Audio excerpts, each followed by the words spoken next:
Stop and start technique ସମୟ ବଢ଼ାଇଥାଏ ବୋଲି ପ୍ରତ୍ୟେକ ଅଧ୍ୟୟନ ପ୍ରମାଣ କରିଛି। କିନ୍ତୁ ଆପଣ ଜାଣିଛନ୍ତି କି ଏହି ଷ୍ଟପ୍ ଆଣ୍ଡ ଷ୍ଟାର୍ଟ ଟେକ୍ନିକ୍ କ'ଣ? ଚାଲନ୍ତୁ ମୁଁ ଆପଣଙ୍କୁ କହୁଛି। ଯଦି ଆପଣଙ୍କୁ ମଧ୍ୟ ଲାଗୁଛି ଯେ ଆପଣଙ୍କ ସମୟ 1ରୁ 1.5 ମିନିଟ୍, ଯାହାକି ବହୁତ କମ୍ ସମୟ, ବହୁତ ଖରାପ ଲାଗୁଛି ଏବଂ ପାର୍ଟନର ବା ସାଥୀ ସନ୍ତୁଷ୍ଟ ହେଉନାହାନ୍ତି, ତେବେ ଏହି ଟେକ୍ନିକ୍କୁ ଆଜି ହିଁ ଶିଖିନିଅନ୍ତୁ। ଚାଲନ୍ତୁ ମୁଁ ଜଣାଉଛି ଏହାକୁ କିପରି କରିବାକୁ ହେବ। ଚ୍ୟାନେଲରେ ନୂଆ ଥିଲେ ସବସ୍କ୍ରାଇବ୍ କରନ୍ତୁ ଏବଂ ଯେଉଁମାନଙ୍କର ସମୟକୁ ନେଇ ସମସ୍ୟା ଅଛି ସେମାନେ ଏହି ଭିଡ଼ିଓକୁ ଶେଷ ପର୍ଯ୍ୟନ୍ତ ଦେଖନ୍ତୁ। ଆହୁରି ମଧ୍ୟ ଯଦି ଆପଣଙ୍କର ସମସ୍ୟା ନାହିଁ ତଥାପି ମଧ୍ୟ ଆପଣ ଏହି ଟେକ୍ନିକ୍କୁ ବ୍ୟବହାର କରନ୍ତୁ, ତେବେ ଆପଣଙ୍କର ସମୟ ନିଶ୍ଚିନ୍ତ ଭାବରେ ଆହୁରି ମଧ୍ୟ ବଢ଼ିଯିବ। ତେଣୁ ଯଦି ଆପଣ ଅଧିକ ସମୟ ପର୍ଯ୍ୟନ୍ତ ସମ୍ପର୍କରେ ରହିବାକୁ ଚାହୁଁଛନ୍ତି ତେବେ ଭିଡ଼ିଓଟିକୁ ଶେଷ ପର୍ଯ୍ୟନ୍ତ ଦେଖନ୍ତୁ। ମୁଁ ଜାଣେ ଆପଣ ନିଶ୍ଚିନ୍ତ ଦେଖିବେ। ସମସ୍ୟାର ମୂଳ କାରଣ। ସର୍ବପ୍ରଥମେ ଶୁଣନ୍ତୁ, ଯେଉଁମାନଙ୍କର ବହୁତ ଶୀଘ୍ର ଡିସଚାର୍ଜ ବା ସ୍ଖଳନ ହେଉଥାଏ ସେମାନଙ୍କର ଏକ ଭ୍ରମ ଥାଏ ଯେ ସେମାନଙ୍କୁ ଯୌନ ସମ୍ପର୍କ ବହୁତ ଜଲ୍ଦି କରିବାକୁ ପଡ଼ିବ, କାରଣ ଶୀଘ୍ର ବାହାରିଯିବ ଏବଂ ସ୍ତ୍ରୀ ସନ୍ତୁଷ୍ଟ ହୋଇପାରିବେ ନାହିଁ। ଏହା ଏକ ବହୁତ ବଡ଼ ସମସ୍ୟା।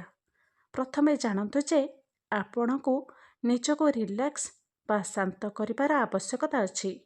ଶୀଘ୍ର ଡିସଚାର୍ଜ ହେବା ଆପଣଙ୍କର ଚିନ୍ତା ହେବା ଉଚିତ ନୁହେଁ। 90% କ୍ଷେତ୍ରରେ ଶୀଘ୍ର ଡିସଚାର୍ଜ ହେବା ଏକ ମାନସିକ ସମସ୍ୟା।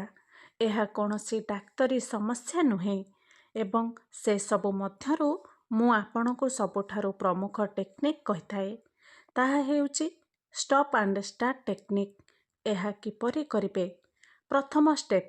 ଉଦାହରଣ ସ୍ୱରୂପ, ଆପଣ ବର୍ତ୍ତମାନ ପରଫର୍ମ କରିବାକୁ ଯାଉଛନ୍ତି। ଯଦି ଆପଣଙ୍କୁ ଲାଗୁଛି ଯେ ଆପଣ ଅତ୍ୟଧିକ ଉତ୍ତେଜିତ ଅଛନ୍ତି ଏବଂ ମସ୍ତିଷ୍କକୁ ସିଗ୍ନାଲ ଯାଉଛି ଯେ ଡିସଚାର୍ଜ ହେବାକୁ ଯାଉଛି, ତେବେ ଯେଉଁ ସ୍ଥାନରୁ ବୀର୍ଯ୍ୟ ବାହାରିଥାଏ ସେହି ଅଂଶକୁ ବହୁତ ଜୋରରେ ଧରି ରଖନ୍ତୁ ଏବଂ 1ରୁ 8 ପର୍ଯ୍ୟନ୍ତ ଗଣନ୍ତୁ। ଯେମିତି 1, 2, 3, 4, 5, 6, 7, 8। ପଛୁଆ ଗଣିବା ଟେକ୍ନିକ୍। ଯଦି ଆପଣଙ୍କୁ ଲାଗୁଛି ଯେ ଆପଣଙ୍କର ଅତ୍ୟଧିକ ଶୀଘ୍ର ବାହାରିଯାଏ, ତେବେ ଆପଣ 100ରୁ ପଛକୁ 10 ସେକେଣ୍ଡ ପର୍ଯ୍ୟନ୍ତ ଗଣିପାରିବେ। ଯେପରି 100, 99, 98, 97, 96, 95, 94, 93, 92, 91, 90। ତାପରେ ଆପଣ ପୁଣି ଥରେ ପେନିଟ୍ରେସନ୍ କିମ୍ବା ଅନ୍ୟ ପ୍ରକାରର ଫୋରପ୍ଲେ ପାଇଁ ପ୍ରସ୍ତୁତ ହୋଇଯିବେ। Stop and start. ପୁଣି ଯଦି ଆପଣଙ୍କୁ ଅନୁଭବ ହେଉଛି ଯେ ଶୀଘ୍ର ବାହାରି ଯିବାକୁ ବସିଛି, ତେବେ ପୁଣି ଥରେ ସ୍କ୍ୱିଜ୍ କରନ୍ତୁ, ଚିପି ଧରନ୍ତୁ ବା ବନ୍ଦ କରନ୍ତୁ ଏବଂ ତାପରେ ପୁଣି ଆରମ୍ଭ କରନ୍ତୁ। ବିକଳ୍ପ ଉପାୟ। ଏହା ଛଡ଼ା ଆପଣ ସ୍କ୍ୱିଜ୍ କରିବା ବା ଚିପିବା ପରିବର୍ତ୍ତେ କେବଳ ଷ୍ଟପ୍ ବା ବନ୍ଦ ମଧ୍ୟ କରିପାରିବେ। ଆପଣଙ୍କୁ ଏହାକୁ ଧରି ରଖିବାର ଆବଶ୍ୟକତା ନାହିଁ। ଆପଣ କେବଳ ଅଟକି ଯାଆନ୍ତୁ, ଅନ୍ୟ କାର୍ଯ୍ୟକଳାପରେ ସାମିଲ ହୁଅନ୍ତୁ ଏବଂ ପୁଣି ଥରେ ଚେଷ୍ଟା କରନ୍ତୁ। ଏହା କାହିଁକି ଦରକାର?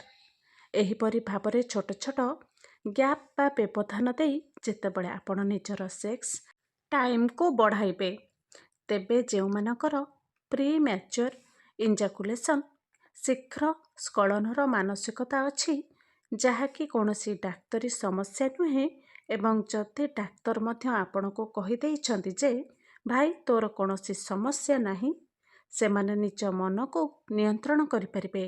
କିମ୍ବା ଯଦି ଆପଣଙ୍କୁ ଘବରାହଟ ହେଉଛି ଏବଂ ଏହା ଆପଣଙ୍କର ପ୍ରଥମ ଥର, ତେବେ ଏହି ଟେକ୍ନିକ୍କୁ ନିଶ୍ଚିନ୍ତ ଭାବରେ ବ୍ୟବହାର କରନ୍ତୁ। ଏହି ସବୁ ଟେକ୍ନିକ୍ ଏକାଠି କାମ କରିବ।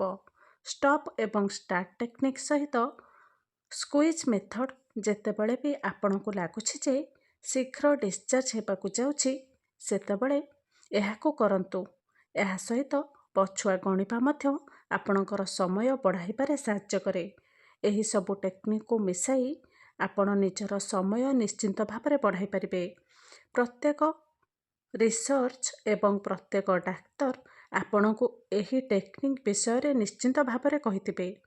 ଏହାକୁ ଟ୍ରାଏ କରନ୍ତୁ ଏବଂ ମୋତେ ଜଣାନ୍ତୁ ଯେ ଆପଣଙ୍କର ସମୟ ବଢ଼ିଲା କି ନାହିଁ। ଏହିପରି ଭିଡ଼ିଓ ପାଇଁ ଆମ ସହିତ ଯୋଡ଼ି ହୋଇ ରୁହନ୍ତୁ।